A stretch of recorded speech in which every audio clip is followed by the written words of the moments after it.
I think it is clear to believe in the power of ideas. Fresh thinking of the Manhattan Institute.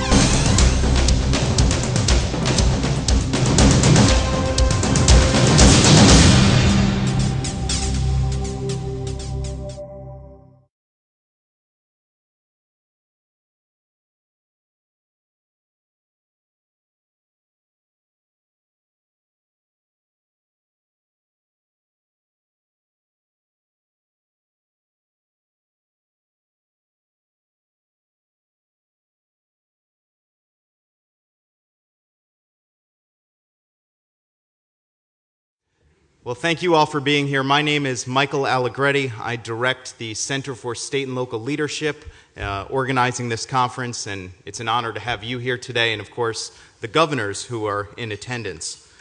We're now going to turn to a different portion of the program and look at some numbers. On a website that Larry mentioned earlier, publicsectorinc.org, on a daily basis, we're going through the actual reform proposals that were just asked about, that the governor spoke about, and scholars are making a case that these proposals should be happening now, need to be happening now, for the sake of the country, the states and the cities, and the financial future of our nation.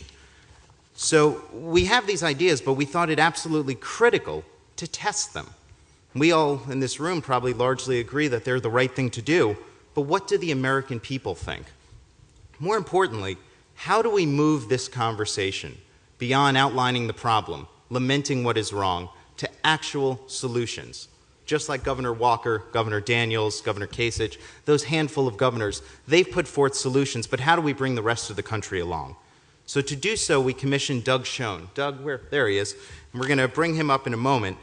We commissioned Doug Schoen, who's one of the top pollsters in the United States, to do a national survey of 1,000 respondents, along with 10 smaller state-based polls asking similar questions, but targeted towards those states. As you know, Doug he's at the top of the game. He was one of the architects of President Clinton's reelection. He's largely credited with the concept of overnight polling. He now works with a range of clients, be it Procter & Gamble, over to former Prime Minister Tony Blair, something you and I have in common, Doug, we should talk about. And just yesterday, hopefully many of you read the lead op-ed in the Wall Street Journal, where he laid out some of the results from this poll. But rather than read it in black and white, who better to tell you than Doug Schoen himself? So please join me in welcoming him.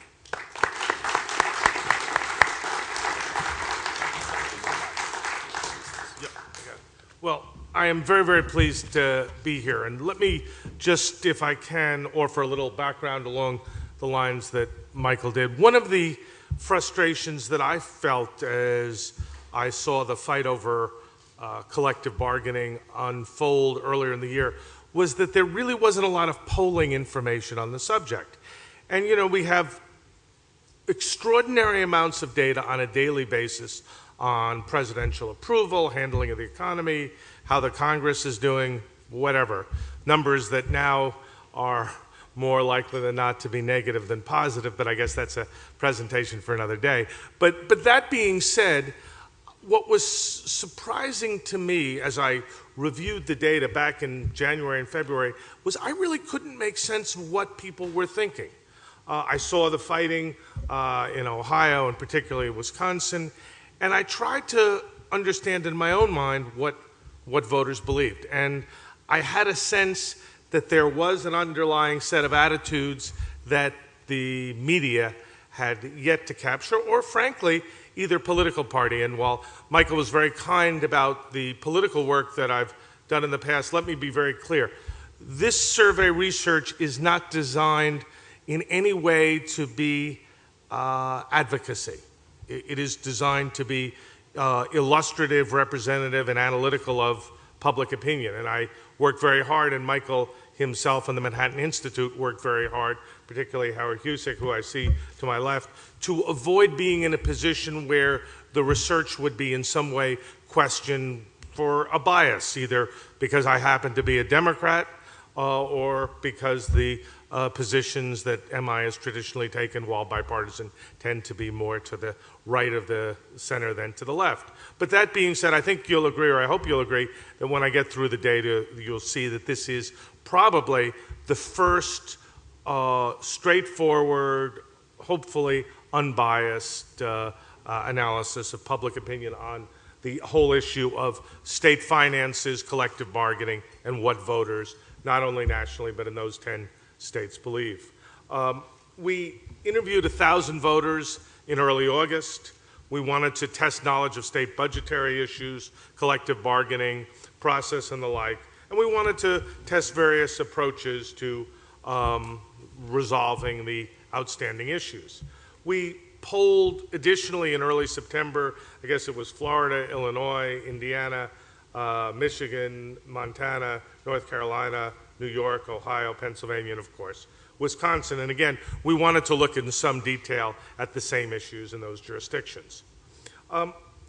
First, and I think it's important to understand, virtually every voter across the board in those states believes their individual jurisdiction is facing a fiscal crisis. They support efforts to pare back spending and reduce benefits for current and future employees. They strongly oppose any efforts to increase taxes and oppose efforts to reduce benefits for those who have retired. And as to the blame, probably no surprise, they blame elected officials for creating and exacerbating current fiscal problems. They believe that there is no absolute right to collective bargaining. They feel it is a benefit, like other benefits that can and arguably should be part of the negotiating process. And they're prepared to accept some restrictions on collective bargaining when states are facing fiscal problems. But when the choice is restricting benefits or keeping benefits at current levels, there's a clear preference for reducing benefits. But that being said, and I want to be very clear on this, there was opposition both nationally and in Ohio and Wisconsin to the individual laws that were passed. And I think we got some clue as to why that might be when you heard the numbers that Governor Walker used in his presentation for the amount of dollars that were spent probably by labor unions against the proposal. But what voters did not see, and this is probably a key takeaway from my talk today, is the clear linkage between restricting collective bargaining rights and resolving state fiscal problems. They just don't see the linkage in the way that the governor, I think, presented this morning. Let me try to summarize some of the data that led to these conclusions. First, 14% say the economy is heading in the right direction. 80% say it's heading in the wrong direction. These are about as strong numbers as you would ever see. In terms of one's own state economy, 23% said heading in the right direction, 66% off on the wrong track, so a little better than the national economy, but still a pretty serious problem. Interestingly, though, every state in the union has a balanced budget law. And no surprise, when you look at how voters view their own state government or view state government, 55% call it efficient, 43% call it not efficient. So clearly, we've already seen that there is implicit, if not explicit, support for the rule mandating balanced budgets at the state level. A majority, 57%, said that public and sector employees make about the same or more than private sector employees. So 36% said they make more, 29 make less, and 21 say they make the same. So at the very least, there's no sense that public employees are underpaid. When we said to people, how would you want to deal with the issue of salary and benefits, 48% said, look, public employee salaries should be frozen. They should be required to pay more for their benefits. And 40% said that they shouldn't be required to pay more for their benefits. So at the outset, we found that there was a plurality in favor of restricting compensation for public sector employees.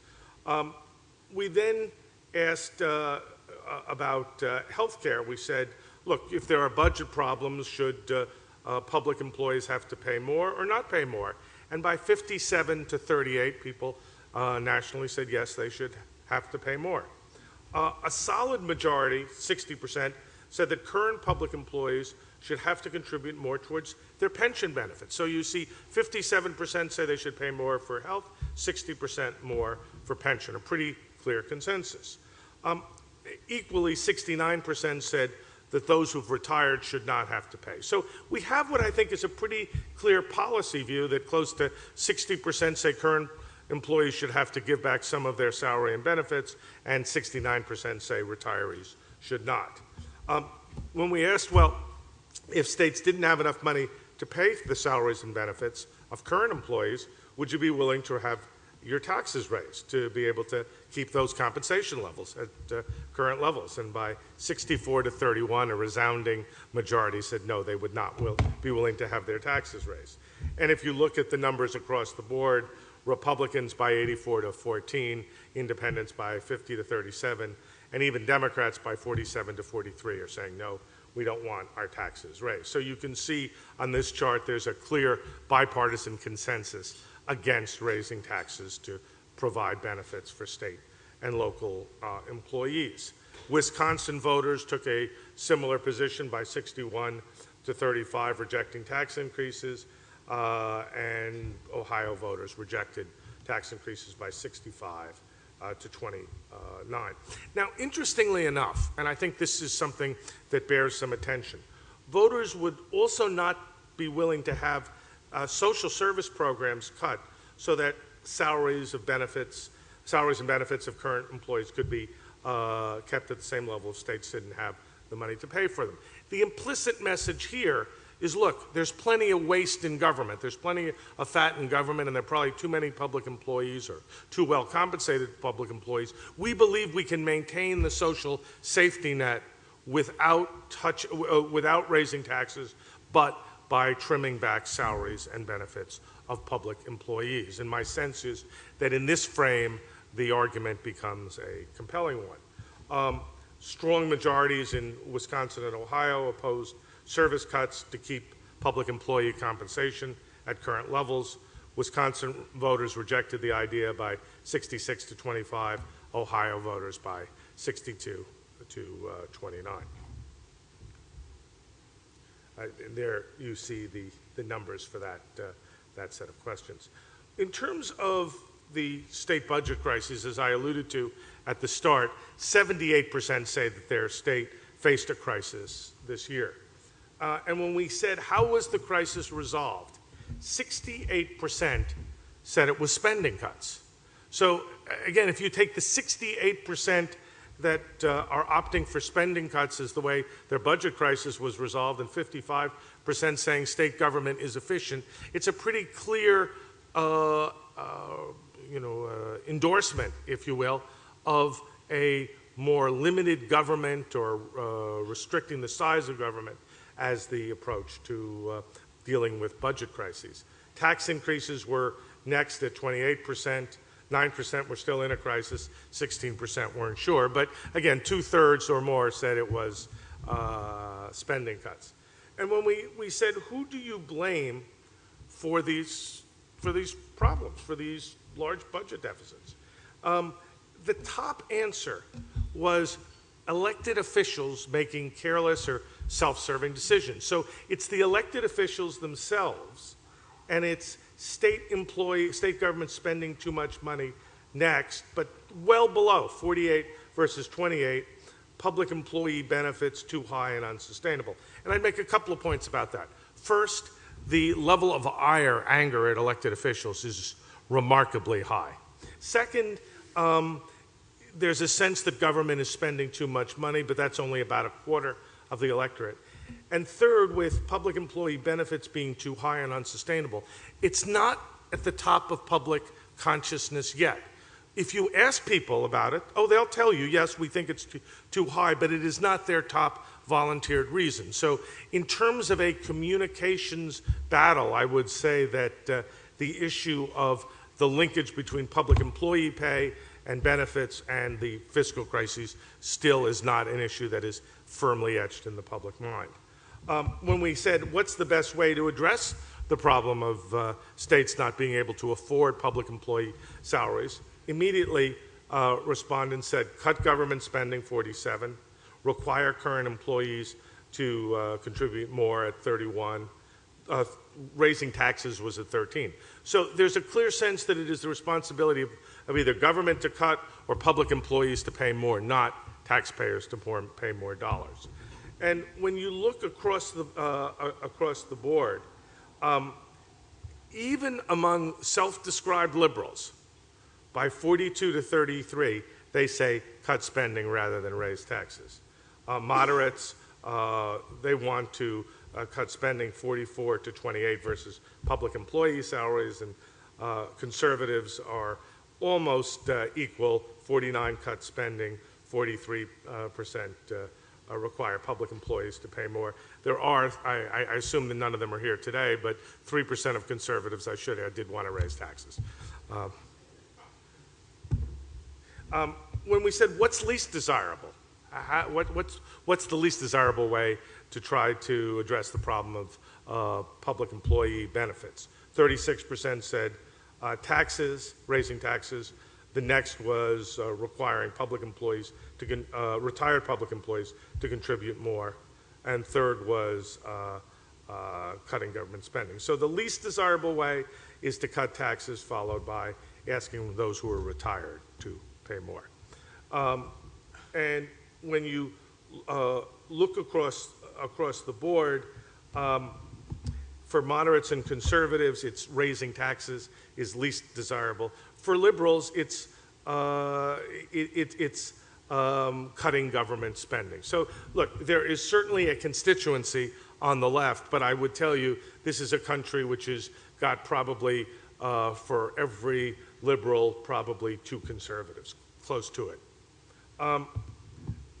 When we looked at state services and whether they should be reduced or eliminated to reduce deficits, when that choice was presented to voters, voters by 56 to 35 said yes, they favored reducing some state services to balance budgets.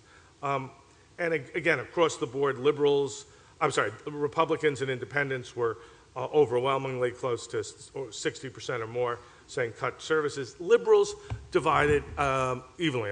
Democrats divided evenly. And I should point out, and that is both a mistake and a faux pas, not a Freudian slip.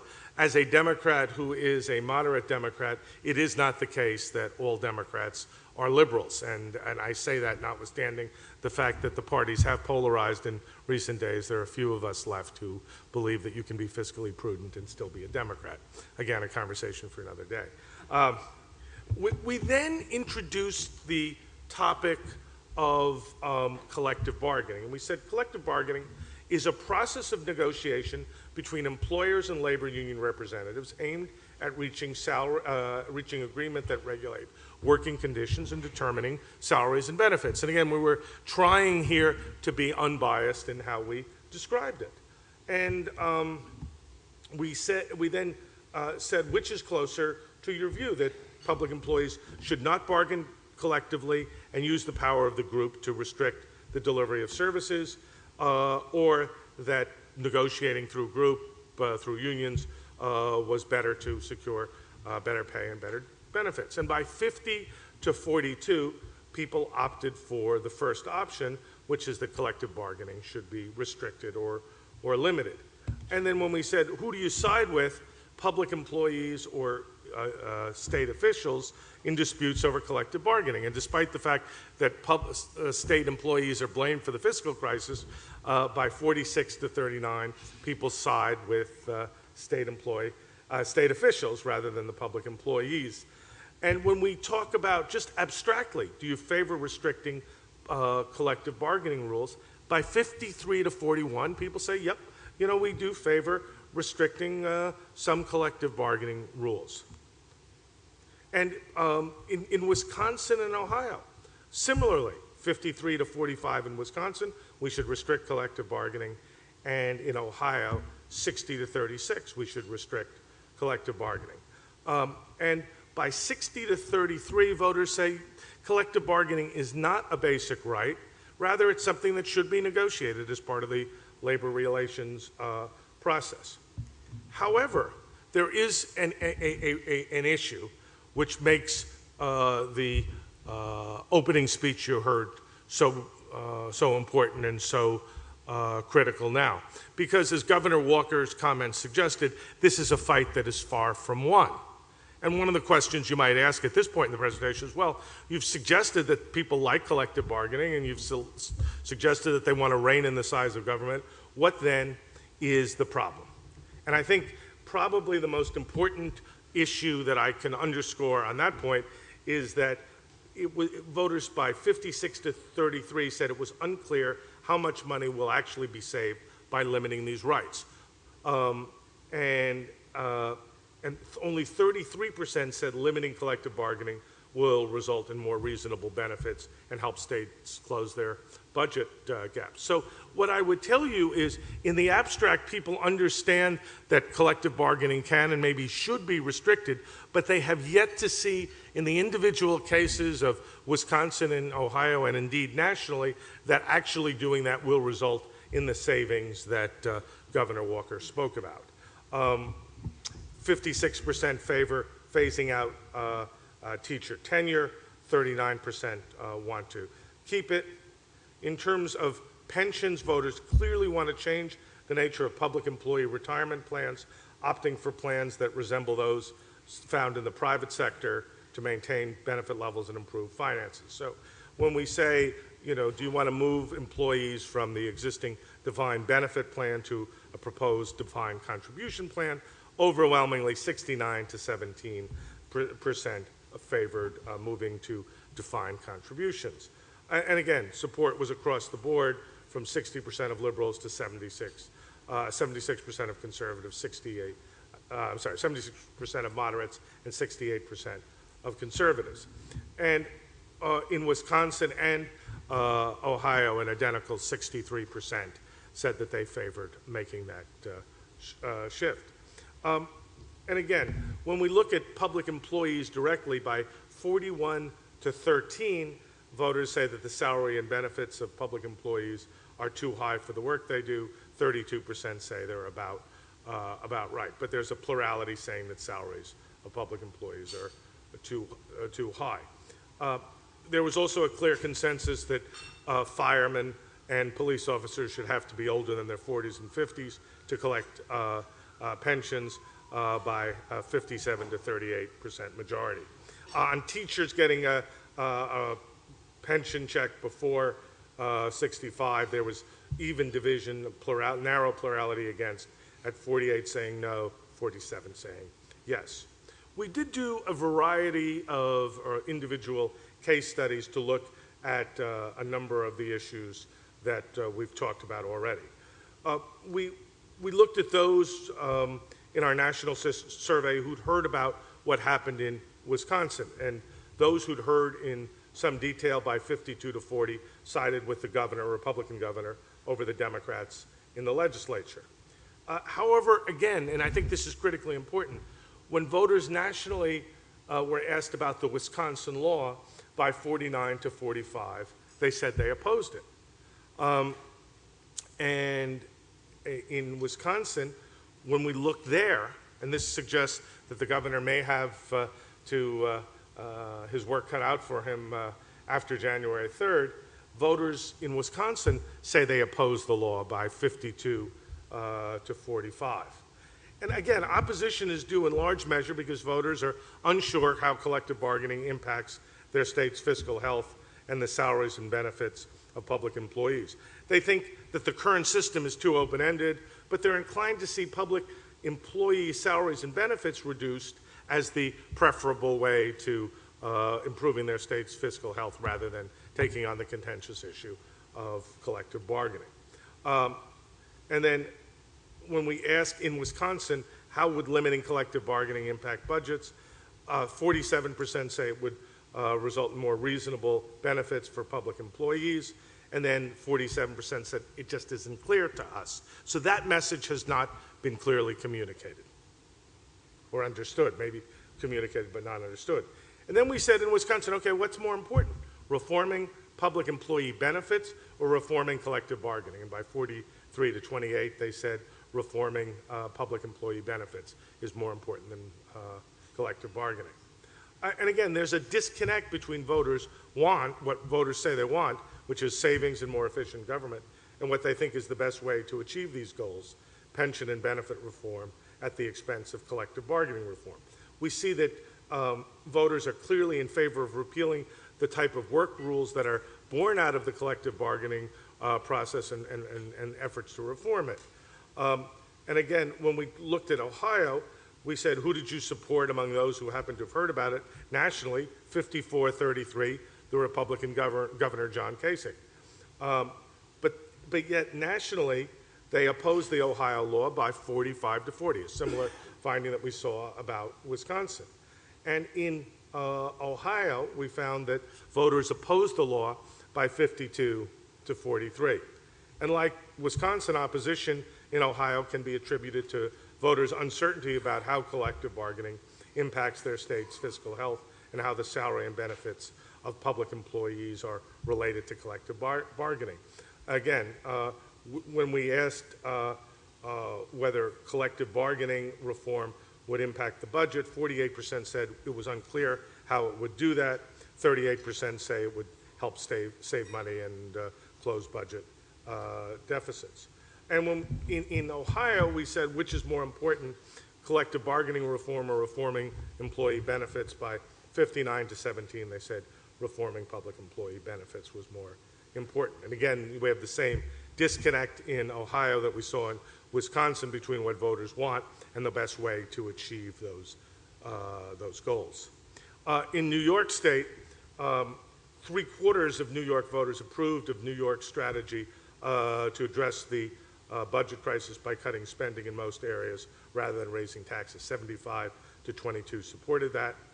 We provided New Yorkers with the following information. We said state and local government workers pay an average of 29% of their health insurance premium compared to 31% in the private sector. The governor recently negotiated a new contract with state employees that will raise their health insurance contributions closer to the national average. However, some groups of local employees in New York continue to contribute less.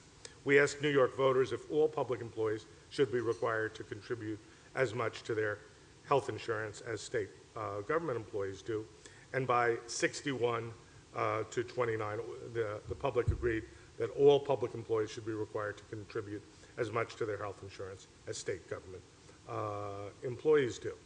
And we also told people that the New York State Commission on Local Government Efficiency and Competitiveness has recommended that all public employees be required to contribute at least 10% of health insurance premiums for individual coverage and at least 25% for families, keeping in mind that some public employees now pay close to the national average in health insurance but pay nothing.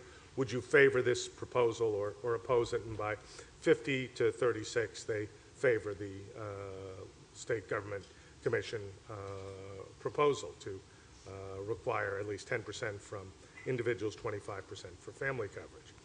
I think we are in a situation where the essence of the argument about state fiscal crises, the need to, as the title refers, develop a new social contract, is most of the way there. But the deal, so to speak, with the public has yet to be closed.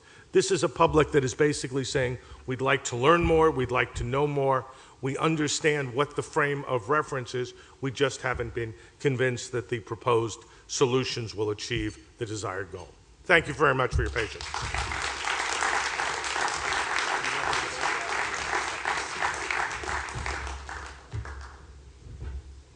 There'll be a prize later today for anyone who can recite back all of those numbers. Come up to me yesterday and said that they saw my op-ed, but would I forgive them? It was too rough going for them to read in one sitting. So I appreciate your patience. I'd like to now invite up Josh Rauh and Dan DiSalvo to the stage. And on the point of the numbers, right after this conference, if you log on to publicsectorinc.org, you will see the full results in their unabashed rawness of the national poll as well as the 10 state-based surveys. And we invite you to take a look at those. So we have two gentlemen joining us on the stage. Josh Rauh is an associate professor of finance at Northwestern's Kellogg School of Management. He's basically one of the nation's top experts on public pension liabilities and the financial structure of pension funds and their sponsors. Prior to joining academia, Josh worked at Goldman in London as one of their economists. And Dan DiSalvo at the end of the stage is a frequent contributor to publicsectorinc.org. He's also one of the Manhattan Institute's newest senior fellows and an assistant professor of poli-sci at the City College of New York. He's had some major pieces in national affairs, and he really focuses on kind of the intersection of the public labor movement, political parties, and really our everyday lives, how it affects us. So Josh, we're going to now have a short discussion among ourselves and with you, and then invite you in to ask some questions. So Josh, I want to start with you. Let's take a step back, hearing what Doug laid out for us, and it is an extraordinary amount of information. In your view, do you think people are right to be concerned? Are they too concerned, not enough concerned? How bad is it? Well, I think they're probably not enough concerned. I think that the public is clearly onto the idea that there is a fiscal crisis in the states, but they're probably still underestimating the magnitude of what we're facing here.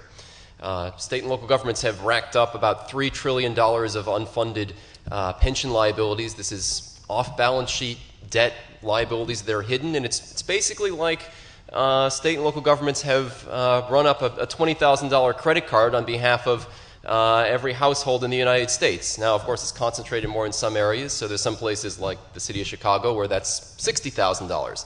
And I think that more politicians will hopefully embrace the reality of the math here, because revealing the truth would go a long way. The fact is that these promises are hidden from public view by improper accounting.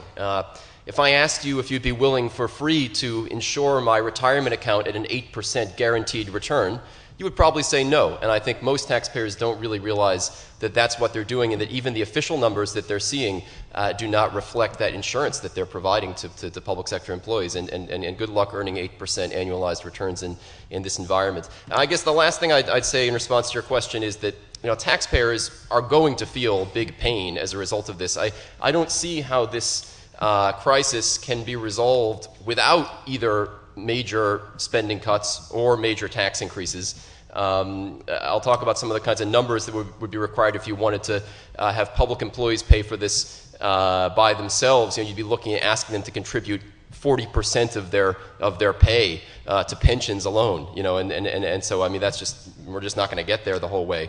We're going to have to look at spending cuts, tax increases, and actually cutting the benefits themselves to resolve the crisis. So taxpayers are going to feel pain from this. In some places, they have started to feel a pinch. They see their state and local taxes going up while services are getting squeezed, and that's happening because more and more money is effectively going to service this unfunded pension debt. And the pinch is going to get a lot worse without major reform. Heartening on a Tuesday morning. Dan, I want to pull over to you. We have a picture of the fiscal reality that America's facing as a result of these liabilities in pensions and health care. Can you remind us or explain to us really how we got into this mess and from where all this comes? Well, clearly the financial crisis on Wall Street brought down tax, and once it spread out to the rest of the country, reduced tax revenue dramatically, which at the same time that states were asked to pay a lot more in services to help the needy and the newly unemployed. And in that sense, that's what sparked the state fiscal crisis. But I think the best way to get a grasp on it is to take a step back and look at, well, how did the states get to that position in the first place? Part of the problem was that they preceded the financial crisis with a number of years of relative prosperity where spending increased dramatically, such that when the financial crisis hit, it was much more severe than it probably had to be. So by starting out with a number of fat budgeting years, now these lean ones seem even leaner. And I think one of the big drivers, clearly different states have different problems and different circumstances, but I've been making the argument that one of the drivers in many states of increasing the amount of spending in states has been the nexus of public employee unions, primarily the Democratic Party, in the state legislatures and in state and local government. And so it's this complicated relationship. When Governor Walker said that collective bargaining and public employee unions wasn't a sexy topic, I was shocked that it became a national issue. It's hardly sexy, but it's not well understood, but it's very important. And it's complicated in the sense that public employee unions are very powerful interest groups, in fact more powerful in many cases, and have a number of structural advantages over other interest groups in demanding greater government spending. And I'll just give you a sense of 3 ways in which public employee unions are different from other interest groups. That is, first, in states where collective bargaining is legally mandated, meaning the government, either the state governments or local governments, must bargain under law, public employee unions have automatic access to politicians through that process in a way that other interest groups have to fight hard to get access, to get in the room with politicians and get access to them. Second, government employee unions can more easily mobilize their members for electoral participation than other interest groups can. Most interest groups, sure they have, even if you think of large member-based interest groups like the Sierra Club or something like that, it's not easy for them to reach out to their membership and say, please show up on the steps of City Hall or on the steps of the Capitol, or please turn out to vote. Public employee unions have sophisticated networks for doing that, and they can access their members in the workplace, on the job. So in some cases, even arrange for time off and other benefits to make political activism for members easier. So, and then finally, public employee unions have another advantage that isn't captured in just collective bargaining, but what's called the Dues Checkoff. So for example, I'm a professor at City College, and it's a agency shop, which means I either can join the union and pay union dues, or I can not join the union and pay agency fees, which are nearly identical to union dues. But I never get the choice of whether to pay or not to pay. That is, the agency fees are automatically deducted from my paycheck every month. And then the state directly sends those monies to the union. So unlike other interest groups that have to provide a lot of overhead towards raising money and fundraising, public employee unions have just wait for a check, in most cases, from the state or local government. And in that sense, that frees up extra resources for political activity. And in almost every case, there's a, as Governor Walker put it, a cycle of demanding, using these structural advantages to demand greater public services, greater pensions and benefits for public employees. So Dan, you essentially have this political union apparatus that has certain rules and certain benefits or features to it that allow it a leg up in terms of political organizing and influence, and then you have these liabilities that continue to mount largely based on the activities of these unions. So it's becoming a cycle, or it is a cycle in which we find ourselves. Before we open up to questions, I want to ask both of you, and you as well, Doug, what in these results, and there is so much, 70 slides here, what jumps out at you and truly grabs your attention, either on the positive side, in that you say, this is a very good sign that Americans seem to be grasping a key piece, or something that really startles you? And we could just go down the line on that. Well, let me put on my hat as a political consultant for a second, and I think pick up something Dan said and something Governor Walker said. What I think favorably impressed me was the degree to which ordinary voters understand the nature and scope of the problem and have a pretty good framework for decision making. Mm-hmm. What was discouraging, certainly from I think your point of view, is that there was an absolute, I think the word I used in the presentation was disconnect between collective bargaining reform and achieving the goals that voters overwhelmingly endorse.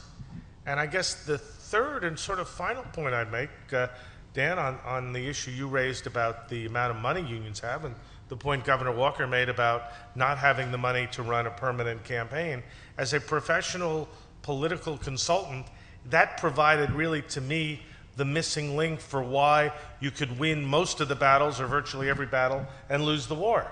Because ultimately what happened, and what this data says, is you were outcommunicated, you meaning the advocates of collective bargaining reform, were outcommunicated by those who had a much weaker hand but much deeper pockets.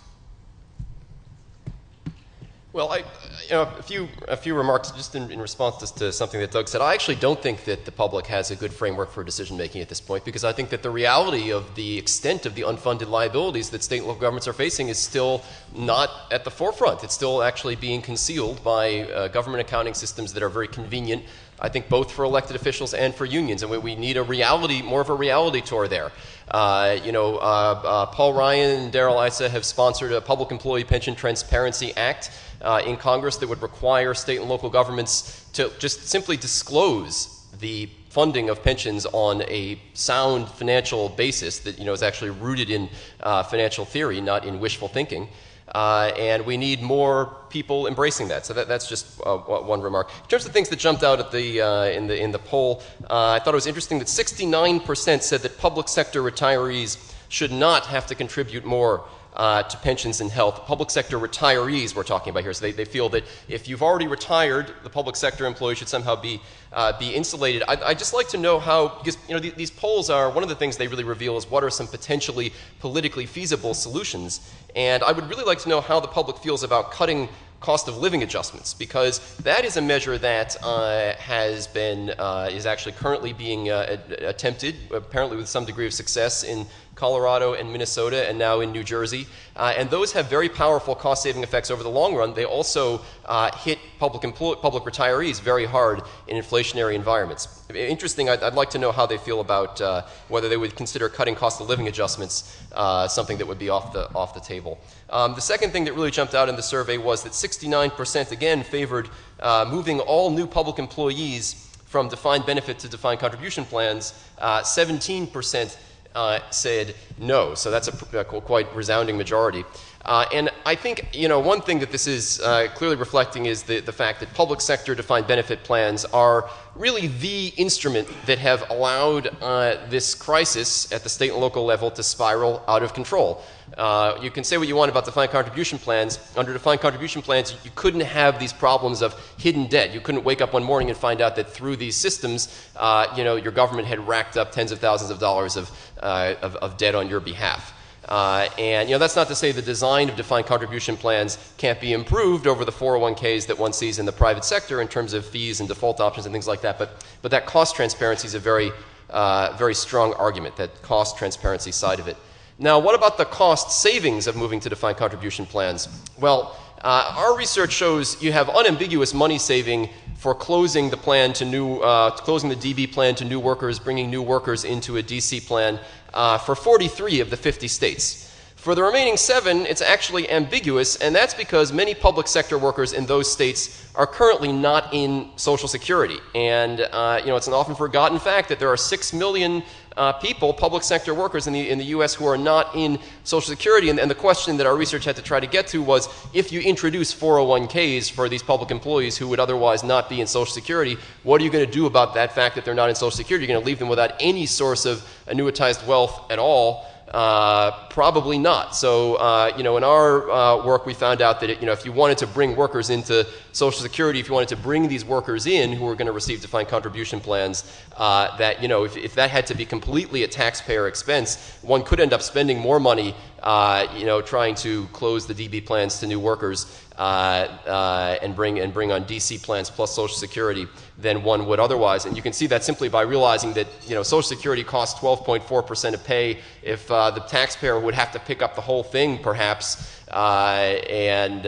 in addition spend 10% in a defined contribution, you could actually end up doing worse than a plan that actually, the DB plan that truly costs 30% of pay, but for which the public sector employee is already paying in 10 or 12%, which is the case in some of these states.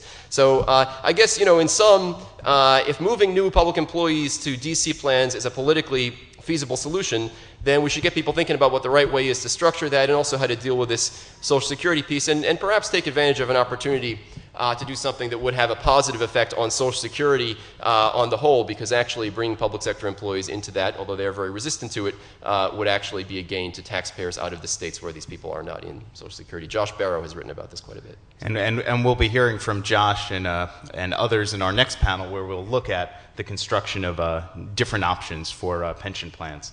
Dan, what keeps you up at night reading this poll? Well, the poll itself.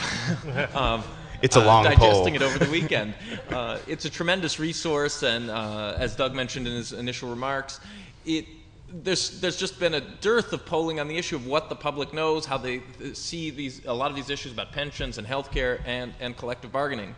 Although I'm still a little skeptical, and maybe it's just because I haven't digested all the numbers, that the public really has a clear framework to think about collective bargaining. I see a lot of questions where the public is going in two directions at once, meaning they think public collective bargaining can be restricted, but at the same time they're opposed to what was done in Wisconsin and Ohio. And there's a number of things that cut in both of those directions. And I think in part this is because collective bargaining is a complicated issue. It's also a stand-in word for a number of other things that are going on, which have to do with, agency shops and dues checkoffs. I mean, one could imagine a scenario of keeping collective bargaining, but doing away with dues checkoff and agency shop, and that would substantially weaken public employees' unions, because what they have is, in a sense, a 1-2 punch. They get collective bargaining, and they can also at the same time lobby and participate in political activities because they have big war chests through the dues checkoff mechanism.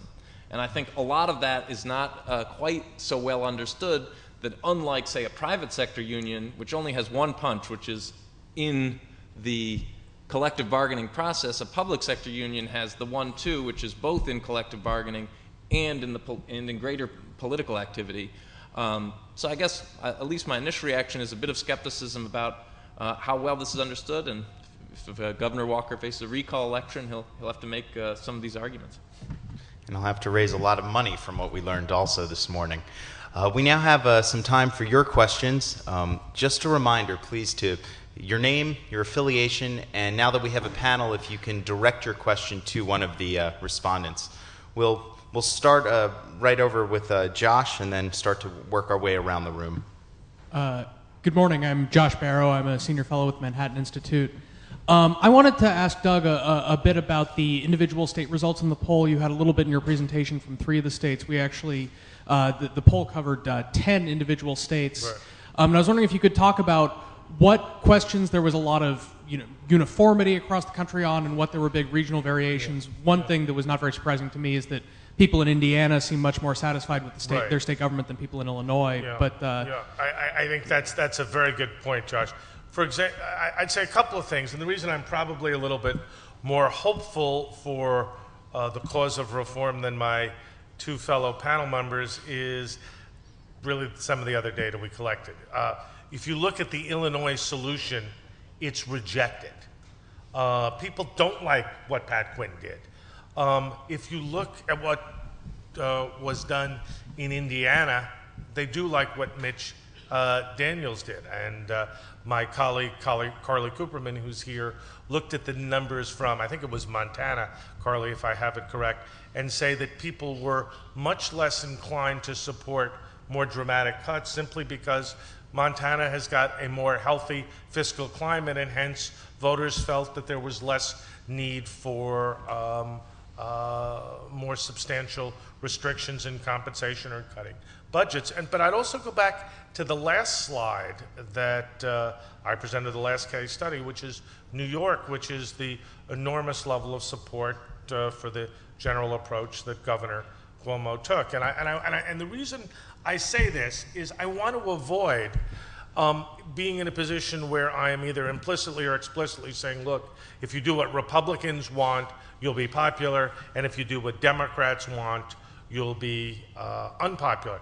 Governor Cuomo's approach, I think, is, as I suggested, got 3/4. I think even Jerry Brown, with some of the fiscal gimmicks that he used there, I think, if I remember, Michael had about 65% support for his approach. So what I think we're seeing, and the reason why I'm perhaps a little bit more positive than I might otherwise be, is where reasonable approaches have worked that emphasize restricting levels of expenditure and restricting the level of both compensation and benefits. Public response pretty well. So, I mean, I come away more optimistic and see this as more of a communications challenge. And I go back to what Dan said. I mean, Josh was right that we are in a situation that people don't realize the full dimensions of the problem. But there's sort of two dimensions to the problem. One is the unfunded liabilities, and the other is the Dues Checkoff. Because the problem with what you heard from Governor Walker, from a purely political point of view, is he's sort of saying, look, we made our arguments, we did okay, and then we got overwhelmed. Well, exactly. And if you have an issue on which public opinion is somewhat divided, where voters don't understand, you can have one of these mixed results where they buy your argument on policy, but because collective bargaining is sort of a positive sounding term that's not fully understood, you can lose the war. That's why ultimately this will be a political battle and a political struggle. But I come away from the state data optimistic that average voters in jurisdictions that have had problems see the problems in rational terms and can be reasoned with if you are able to communicate in ways that matches what the other side does. So it's incumbent on many of us in this room to figure out those messaging points and to speak in terms that kind of take the fight to the voter before the actual political fight, to start to explain some of these things in terms. We have any questions? We start up here. We're going to go back and forth. Hi, Ira Stoll with Future of Capitalism. Question for Mr. Schoen.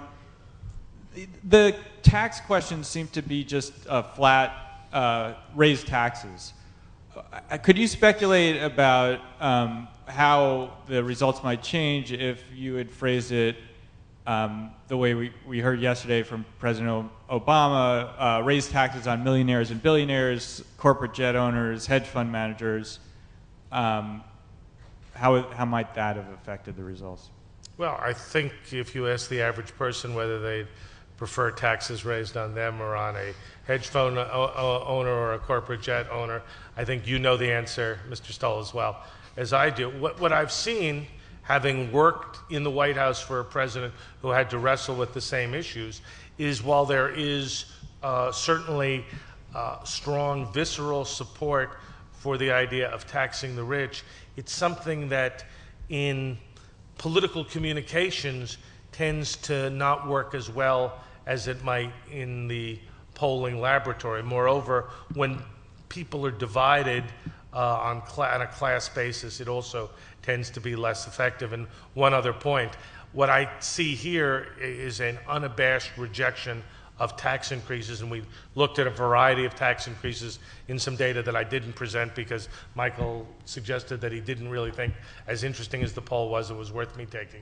all day with it.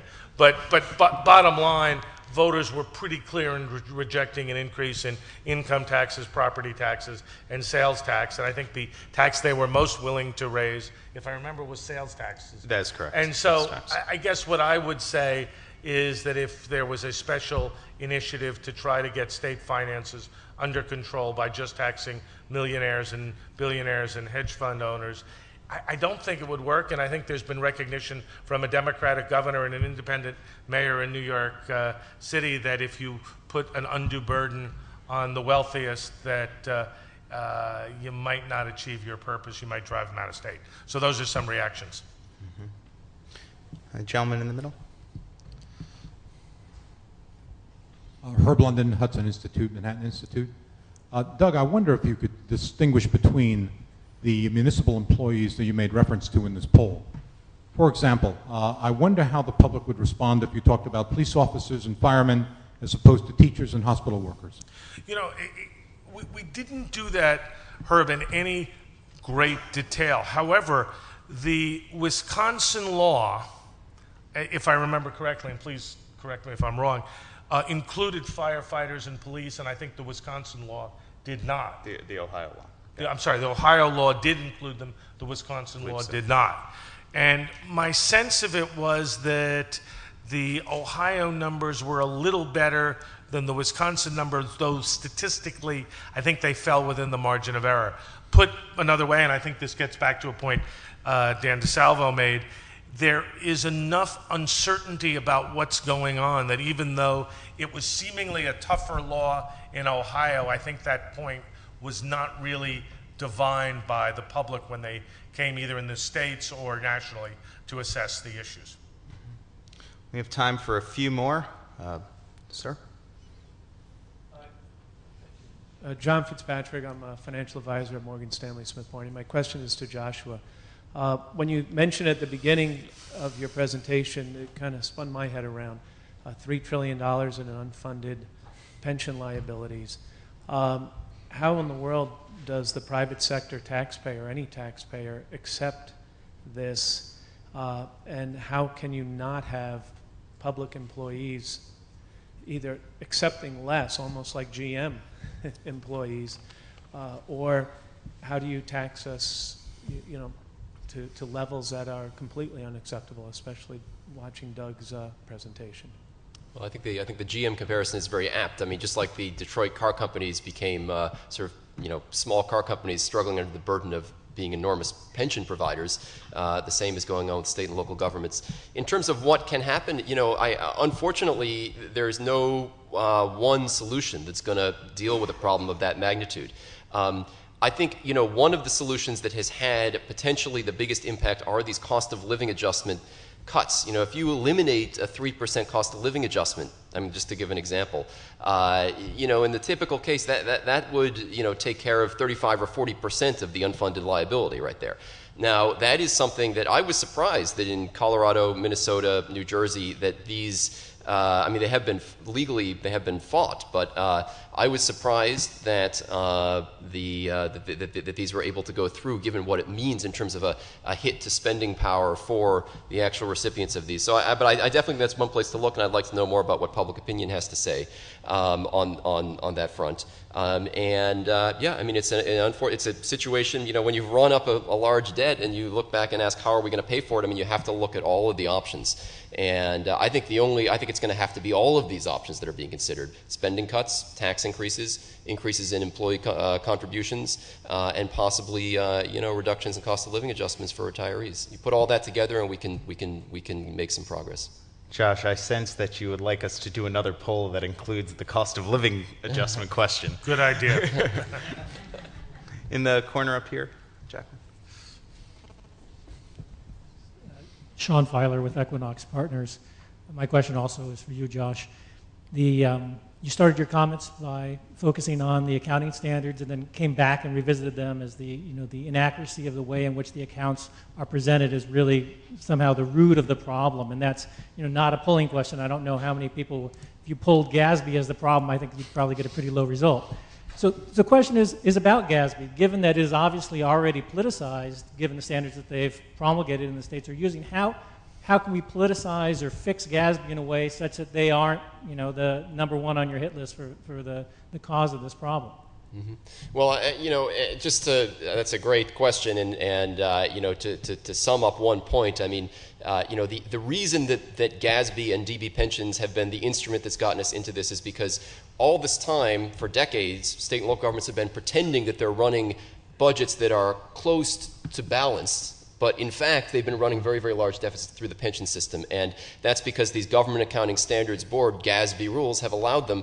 Who makes the rules, who sits on the GASB board? It's typically representatives of the state and local governments themselves and of the benefit systems themselves. And, you know, I've come out, I think I'm a big supporter of the Public Employee Pension Transparency Act that has been introduced by Paul Ryan and Darrell Issa and others, not just because it cites my research, but because I think that really if the federal government has a stake in trying to prevent bailouts in the future, or the temptation to bail out failed states.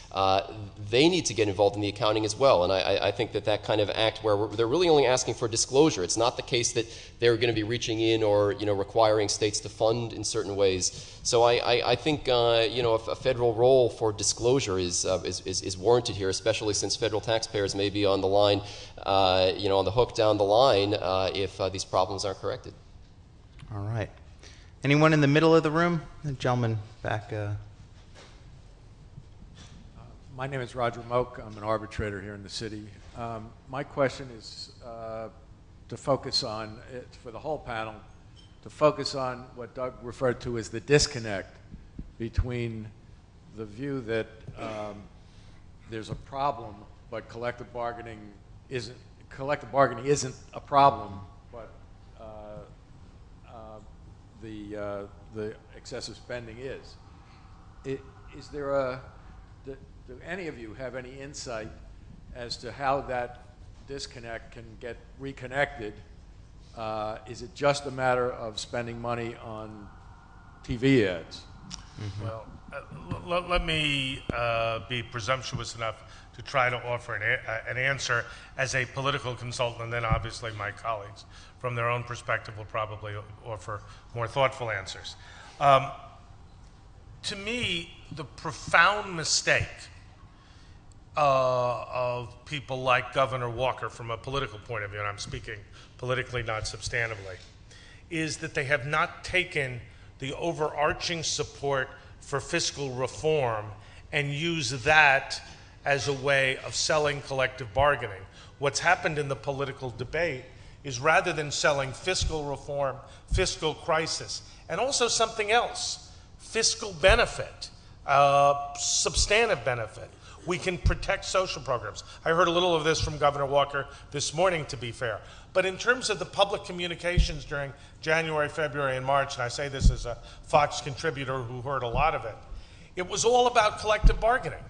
And so, in a certain sense, the advocates of reform were leading with the most difficult and contentious element rather than their argument for a conclusion. And what I've always found is you try to sell policy by, in a certain sense, co-opting your opposition. The only way we can have stable finances, a secure social safety net, fair compensation for employees, is by doing collective bargaining. Otherwise, we run the risk of unimaginable financial problems that we must address.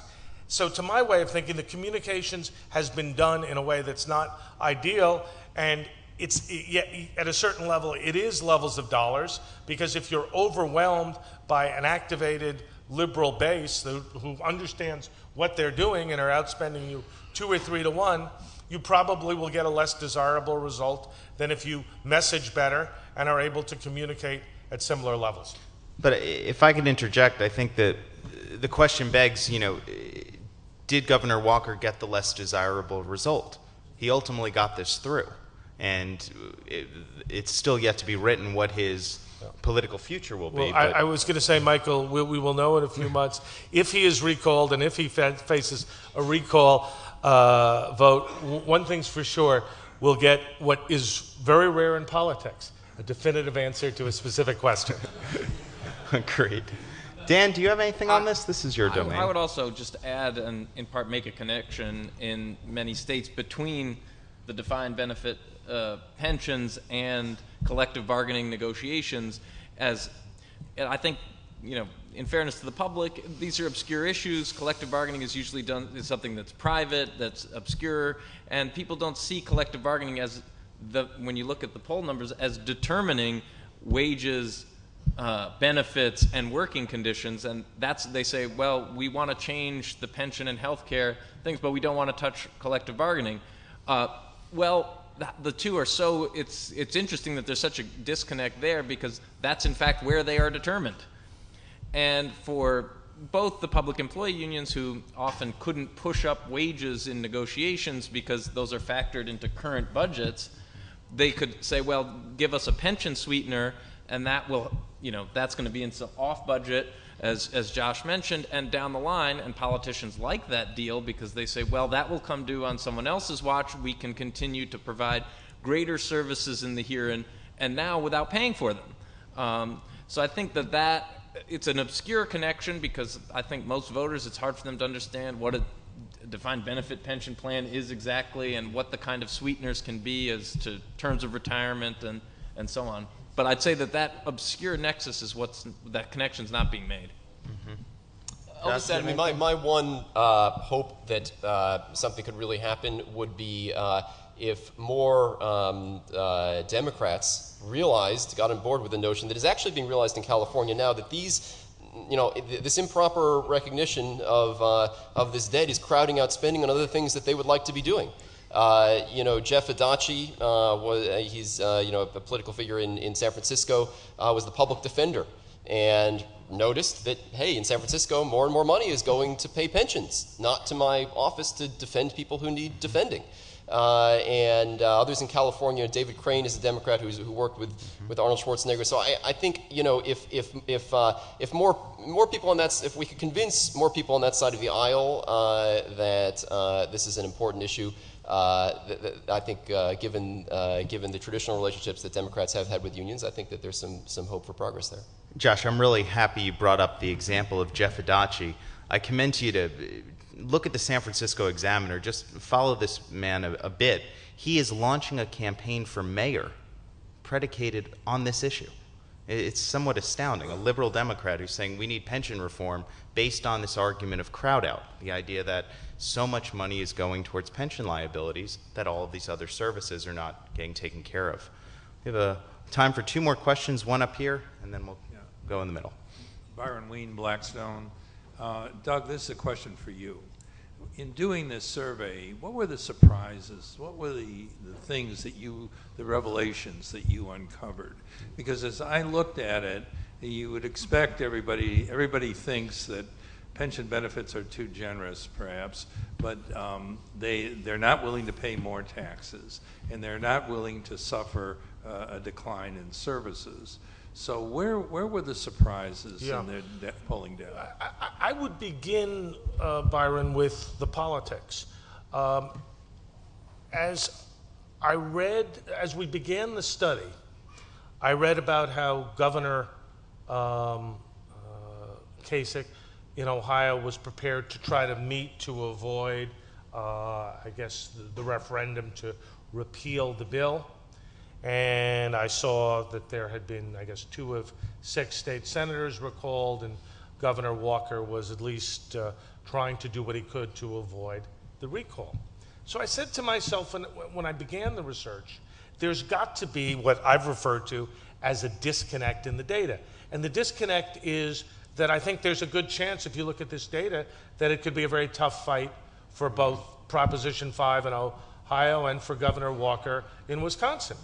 And then I looked at the data, and I saw that there was, yes, they don't want to raise taxes. Yes, they want to keep services up. But they're also saying, if we got to cut services, we're prepared to do that. And if we got to cut public employee compensation, we're prepared to do it. So it struck me that the basis of the argument for fundamental reform was there, except when I looked at the data in the individual states, it was much worse than I expected it to be. But I would go back, Josh, to your point. The real opportunity Governor Walker, and I would say Governor Kasich have missed, though in fairness, having watched Governor Kasich last week on Hannity, he's moving to the left. By making this an ideological battle, rather than a battle for services and nonpartisan delivery of better state government, the Republicans have missed a fundamental opportunity to link what you were talking about initially, which is the preservation of state services with some reform that require some sacrifice, maybe across the board, certainly by public employees. So that was really the big issue on my mind, and I would say immodestly that I think I have the answer, and certainly the kind of dialogue about what's going on in San Francisco with pensions and public defenders would speak directly to where I think the dialogue needs to go. Well, I think that's a great place for us to close. I want to thank our panelists, thank all of you this morning.